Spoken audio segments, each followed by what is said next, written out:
ở đó khi cái ba tỷ lệ hero thứ mấy tên lấy nhảy tên server chính nâng server global hero nâng đấy cái mình mua tháng vàng quay đại chia đại mịt lên សម្រាប់អ្នកគាត់លេងមានតែនឹងគឺដឹងតែត្រូវហើយអ្នកអរហើយ hero នៅណាគឺចេញមកគឺមានដូចមានជាសាច់រឿងតាក់ទងទៅនឹងយើងហើយនឹងឯ DRNG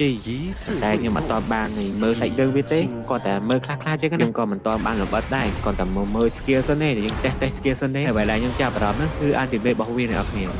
ultimate គឺ aim ហ្មងគឺឈើហ្នឹង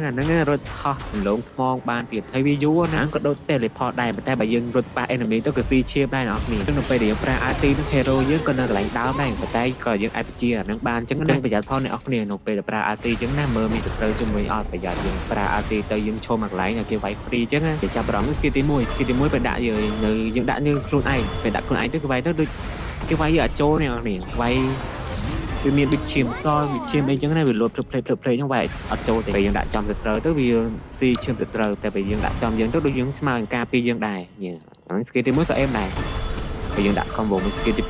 2ដូចជា knock enemy ហើយ knock ឡើងបន្តិចចឹងណាហើយខ្ញុំសមាចេញទៅអ្នកគ្នា skill ទី3នេះឧទាហរណ៍បើសិនជាវាមាន skin ណាវា skin ដូចជា skin collab ឬក៏ skin អីផ្សេងៗចឹងតែអាហ្នឹង RT វាចេញរូបអីខ្ញុំឃើញពីធ្វើ skin ថាដែរអ្នកគ្នានេះធ្វើ skin ចេះតែមានដូចមានរូបខ្មោចរូបអីហ្នឹងអេមតែនៅពេលចេញចឹងណាឧទាហរណ៍បើសិនសម័យថាចេញ skin បែប A បែប B ចឹងដឹងលុយមិនទៅបើរឿងនៀកហ្នឹងដឹងតែមានហើយ skin នៅ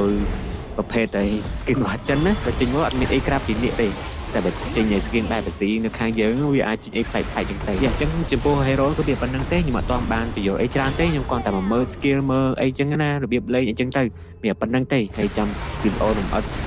វារបៀបលេងអីមិនចាំខ្ញុំចេញនៅវីដេអូក្រោយទៀត